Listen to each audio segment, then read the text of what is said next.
So you guys have probably heard of the name Swapa. You know, whether you were on plaqueboymax's stream or seeing his opening for Homicide Gang, you probably know who I'm talking about to some extent now. In today's video, I'm talking about how exactly Swapa got to the point he is and how I think truly, he will be the next biggest artist underground. I'm talking top three. I'm talking top of the food chain here for the underground. So Swapa grew up in New Jersey. He went to school in Jamaica and in the Bronx for a little bit, but he considers his New Jersey to be the place where he grew up. He grew up playing a lot of 2K, and he actually started rapping by accident, which I don't quite understand. What do you walk into the booth one day and you oh shit, I'm rapping now. Oh no. But he used to be a drummer for fun, which I thought was interesting. A lot of artists, like maybe they were in band or whatever back in the day, but a lot of them have some sort of like instrument or something they've learned as a kid, and I think that's why probably your parents tried to make you play the clarinet or something when you were in middle school. So I think that's interesting to point out, because it is something that I see repeated and repeated, who end up making music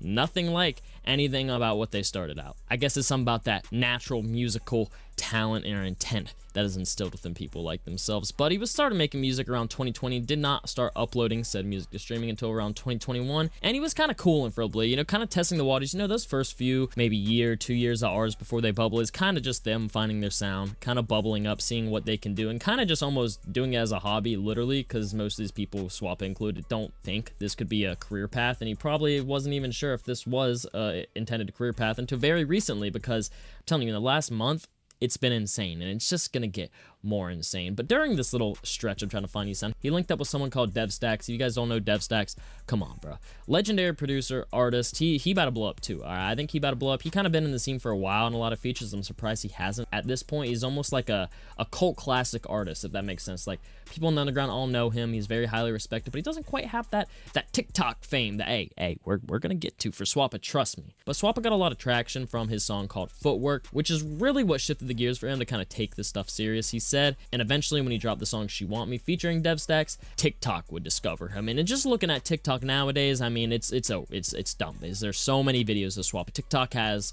found Swapa at this point, let me tell you. But that is when they first started to find him, and DevStacks and Swapa would form somewhat of an unofficial duo, kind of rapping and producing for each other on each other's tracks, each other's projects, which I think is dope. If you have someone who can produce, can rap, and you find someone else just like that, y'all can kind of do a lot for each other in both aspects of the music, which I think is extremely interesting and admirable. I tell artists all the time, lock in with the producer, lock in with the team, blah blah blah, but at the end of the day, you do want people who are gonna kind of push you outside of your box, and you don't necessarily want to tie yourself to one person. But someone like DevStacks, given the reputation he has and the talents he does has, both as a producer and a rapper, this makes a lot of sense. Now, moving through his career, there's some bigger songs I'm sure you guys have heard. I'm sure Nugget, bro, produced by Soprano, is crazy, and you guys know Soprano been killing it with Ian lately, but that song's amazing. It truly is. Black Truck, of course, some guys you sure have heard, produced by Blackie and Nutso Thuggin, which I didn't even know Nutso Thuggin was a producer, but shout out. It's little things like that. Like, if you guys know anything about Nutso Thuggin, awesome, bro. Incredible artist. I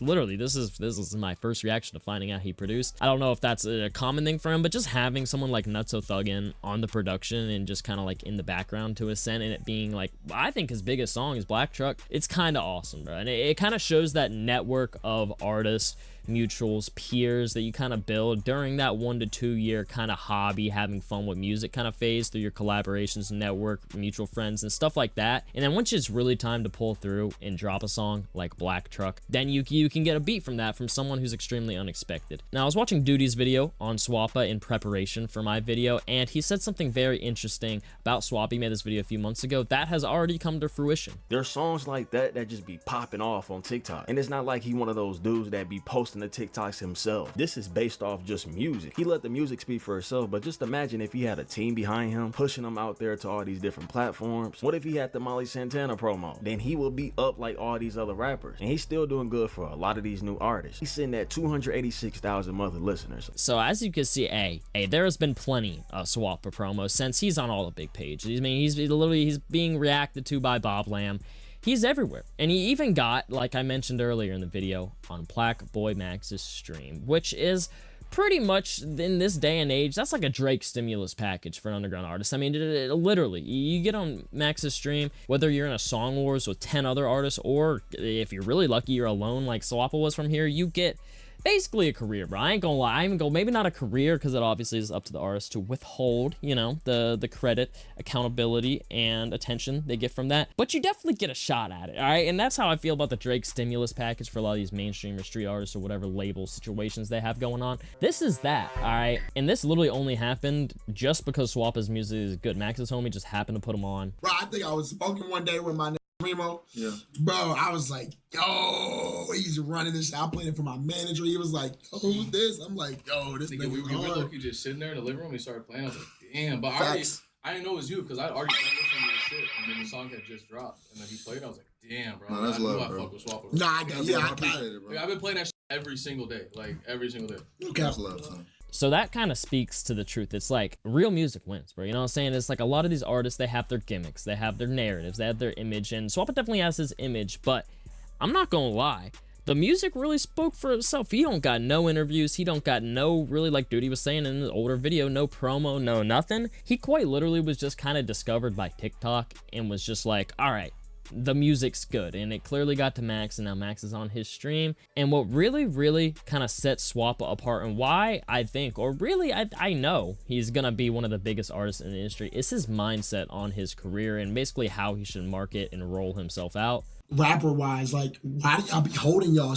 Like, once you start popping off, why don't y'all just drop it? I mean, like, I feel like everything happens in sequence. Everything's supposed to happen in sequence. You feel me? Because like, you drop one song, like, gravitate towards it, you feel me? Then like, you know, you gotta hold that moment for that song. Okay. And then like you gotta wait for the next one, you feel me? But right now, you know what I'm saying, we got two that they love, you know what I'm saying? Yeah, that's going stupid. Right. So okay. Yeah, nah, I feel that. That makes sense. That makes a lot of sense, actually. I mean, he said it himself. Artists need moments, bro. Everything is a moment, whether it's a viral post or a snippet or you being on a stream. It's like, these are all moments, and it's all a game of momentum in moments, and you have to stack the moments and momentum and kind of one-up yourself in a sense. Maybe not always one-up yourself, but you have to do things differently and keep moving and kind of enjoy the time where you actually have people with eyes on you actually looking forward to something you haven't dropped yet. Like in this video himself, he's talking about a snippet he hasn't dropped yet. It's out now, but in the video he's saying like, you know, I know my fans are rocking with Black Shark, they're rocking with Nugget, they're rocking with whatever else. And even looking at a Spotify, I mean, insane streams, insane monthly listeners. I mean, I remember finding him,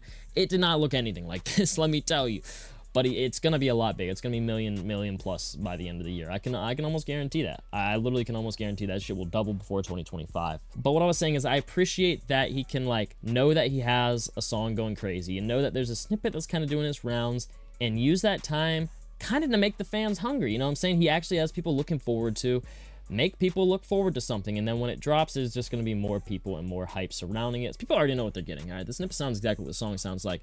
The song is out now. It's called Floor Seat, and it's a banger. I mean, it's an incredible song, and it's probably exactly what fans were anticipating and expecting when, you know, they were waiting for the snippet. And that is a smart mindset. Now, I don't know what kind of team Swapa has around him. The fact that he's on Max's stream and he's doing all these things now with the promo and stuff, it makes me think that he definitely has a team and a support system around him. I don't know of as far as who he's signed to. Maybe he's secretly signed to someone. I don't know. And I literally have no idea. The fact that Swapa knows this shows that he's going to go far, bro. It really does. And it's literally the bare minimum. There are artists that like don't have this mindset, but have the team and the media and the label and all that stuff, and they're just not going to be successful as someone who understands like the actual business mindset of it. And at the end of the day, it's not the artist's job to really know these things. They should be hiring a manager or having a team around them, and that's kind of what I'm saying here, is to have both is really what's going to set you forward. And I think he does have a team around him at this point. I can't confirm, of course, 100%, but I've been seeing him all the pages, bro. He got on Max's stream. He's opening for Homicide Gang, bro. They added him to this tour. Originally, it was just Barrel and Boston Clip, but they added Swapa to opening for Homicide Gang. And for someone like Swapa, who literally has done like one show before, to have Homicide Gang be the first an Opium affiliate act you're opening for is kind of insane. And Swapa's first headline show was like sold out, bro. I mean, that just came out. So it's kind of insane to see the growth. And you guys saw what happened with Max and Laser, bro. I think the rest is history. Laser's on his trajectory. Laser has his mindset and his team around him. And now it is Swapa's turn. And I think Swapa will end up quite literally on the same or even a greater, more long-lasting path than Laser, but we just gonna have to wait and see. But yeah, I wanted to get in this video, talk about one of my favorite artists on the ground, explain to y'all how he about to be huge. You guys about to look in this video like, oh, he already is huge, bro. Like I said, he's all over TikTok. He's on plaqueboymax's stream. I am very late to the party, bro. I'm very late to the party, but I just know it's gonna be bigger, bro. I just know it's gonna be bigger, and I want to tell you guys what I've kind of been seeing unfold on the internet throughout the last few months with Swapa and his rise to fame. So if you guys enjoyed watching, make sure you like, subscribe to the bell so you don't miss any videos, updates, anything like that. Go in the description, follow my TikTok, my Swapa, for my Twitter, my Instagram, get that weekly updated new music private plays. Follow my Twitch and join my Discord on it too. And yeah, it's from Bryce. Peace.